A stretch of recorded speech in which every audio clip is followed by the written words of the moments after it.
Mungu aliahidi kuwapatia watu wake. Lakini baadaye tutajifunza mambo kama matatu. La kwanza, ahadi za Roho, ambapo hapa tutapitia kwa kifupi, lakini pia tutajifunza ubatizo wa Roho Mtakatifu, tutajifunza na karama za Roho Mtakatifu.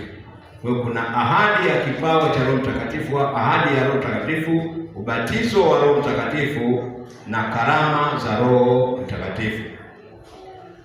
Ahadi ya Roho Mtakatifu ipo kwa watu wote wanaomwamini Yesu.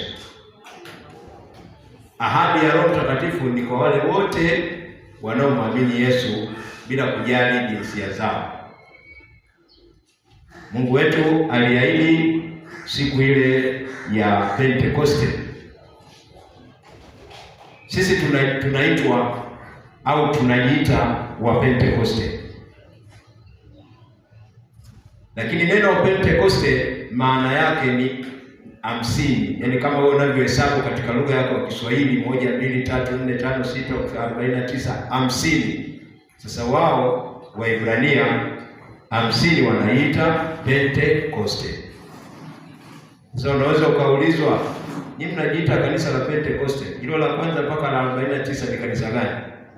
Hatuchukui namba, tunachukia tukio la siku ile ya 50.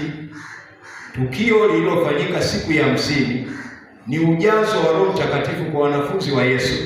Alafu Mungu akawajalia kunena lugha mbalimbali za kibinadamu, na wenye lugha zao walipokuwepo mahali pale walielewa kinachozungumzwa na wale wanafunzi wa Yesu. Bwana Yesu apewe sana. Hii ahadi Mungu aliahidi kwangu mimi, kwako na watoto wetu. Kwa hiyo hii si karama wala si ubatizo wa Roho, isipokuwa ni ahadi anayopewa mtu anapotoka kwenye ubatizo wa ule ubatizo wa awali unamfanya afanyike kuwa mwana wa Mungu, na pia aonekane amekwisha kuokolewa, ambalo Biblia inasema ubatizo ule ni jawabu la dhamiri safi inayotoka ndani ya mtu baada ya kuamini kwake, kwamba watu wamehubiriwa neno, wakaliamini neno, wakatubu dhambi zao, wakaamini, wakaenda kubatizwa. Tendo la ubatizo linatoa majibu ya dhamiri safi iliyo ndani ya mtu. Bwana Yesu asifiwe sana. Kwa sababu mtu tunaweza tukamwangalia yule aliyesulubiwa pamoja na Yesu Kristo, aliyekuwa kulia kwa msalaba wa Yesu, aliyemwambia Yesu unisamehe na unifikishe katika ufalme wako. Yesu akamwambia, leo hii uko pamoja nami katika ufalme. Yule bwana hajaendea maji, alikuwa juu ya msalaba, lakini Yesu anamwambia uko pamoja nami. Kwa hiyo hatua ya awali ya kumwamini Yesu iko ndani ya nafsi ya mtu.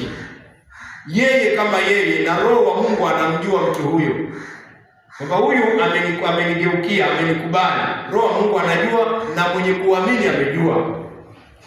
Lakini ushahidi kwa macho ya watu ni lile tukio la huyu mtu kutoka alipo na kuyaendea maji.